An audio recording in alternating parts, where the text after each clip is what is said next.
Beware the bearers of false gifts and their broken promises. Much pain, but still time. Believe. There is good out there. We oppose deception. Conduit closing.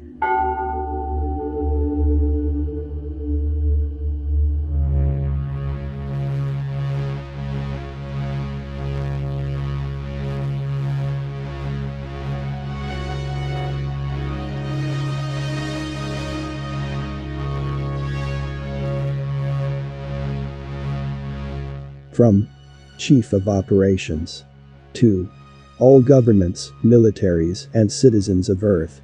Subject: Earth Liberation Battles Timeline and the Solar Micronova. This is an official SSP Alliance release. To combat counterintelligence campaigns against the secret space program topic, we are back to release again a series of briefings straight from our highest ranking officers, without intermediaries.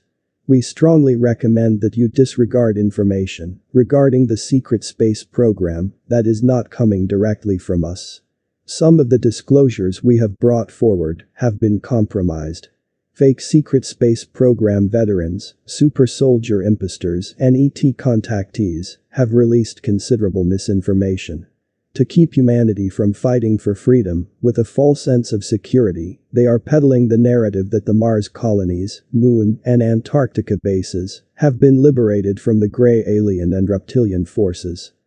In the last report, we shared some information about the cosmic history of the Zulu alien civilization, called the Aosians, what we can learn from it, and how it impacts the reality in our local stellar neighborhood.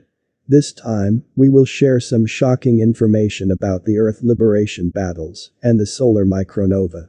The Global Galactic League of Nations, the Secret Space Program Alliance, and our ET allies are currently clearing the damage done by the Orion Group and its allies, including the Dark Fleet, who has given humanity a very bad name throughout our galaxy.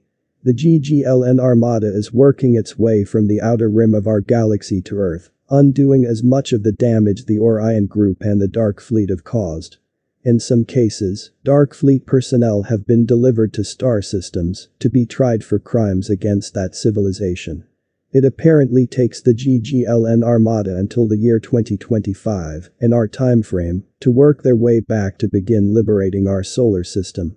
Meanwhile, during this entire timeline, the surface population of Earth deals with more and more end times madness behavior due to the increased solar activity, which also creates earthquakes, climate changes, and storms that seem to become more frequent and powerful. We see humanity dealing more and more with totalitarian governments who use disease and potential wars to strip away their rights, as a transhumanist agenda is forced upon a population that is not in its right mind. The battle on the surface of the Earth and a positive timeline is still ours to win or lose. It is a battle that will be fought all the way until the solar micronova occurs, around 2033-34, after it's been postponed a couple of times. The micronova is not an extinction-level event, as some are reporting, though there will be significant upheavals and natural disasters that occur. Strange Mandela effects pick up as we get closer to the solar event, causing further confusion in an already chaotic environment. When the actual micronova occurs, it is so powerful that the exact time and date cannot be pinpointed, even with all of these other details being given with complete confidence by the Aosians, while in the presence of the new Guardians. Emmy had called a meeting with the leaders of the GGLN and SSP Alliance, where, for the first time, the new Guardians shared future events. They shared that the galactic timeline had shifted in our favor, and that there was nothing the Orion Group, their allies, or their AI god could do to prevent their defeat. While the galaxy seems to have entered its own most positive timeline, each solar system still has its own choice to make. In our case, from the year 2028 to 2033, the surface population will be slowly introduced to the concept of a new ET group, the Galactic Federation of Worlds. Eventually, towards 2032, this ET group reveals itself to the population of Earth, while defending the Earth against holographically generated enemies, and warning us of a mass invasion of our solar system. They use deception to gather the military forces of the Earth to fight against the incoming GGLN forces and their ET allies. When the micronova occurs, it locks in the timeline that humanity has chosen. Even though all the transhumanist technologies will be destroyed in the solar event, the intent of the mass consciousness will have chosen a positive or not so positive timeline as we move into the next solar cycle, one that will be now of a fourth density vibration. We were told that, even if humanity chose a negative timeline once again, it would be the last one possible, due to the energetic changes of our sun and this region of the galaxy. At worst, we are looking at one more cycle that will last tens of thousands of years, and at best, we are about to choose the path to a spiritual, rather than technological, evolution that will lead our civilization into a golden age, with a unified fourth density mass consciousness. The operation to liberate the solar system, in our actual timeline, will unfold from 2025 to 2033-34, as follows. First, Sentinel Lunar Operation Station to be liberated in 2025. This is a way station that monitors traffic and activity from a supergate or galactic portal outside of our solar system. Second, Mars to be liberated at the end of 2025. Solar system larger battles until 2032. The battle to liberate Mars occurs at the end of the year 2025. The Aeosians transport the wandering starship and a small fleet of GGLN and SSP Alliance ground forces to Mars, as the larger GGLN fleet enters the solar system to confront the armada of the Orion Group and the Galactic Federation of Worlds vessels, who have gathered around Jupiter, Saturn, and Neptune. A fierce battle ensues between these space armadas from 2025 to 2032, as our allies root out every vessel and breach every base that the Orion Group and their allies have inhabited for tens of thousands of years.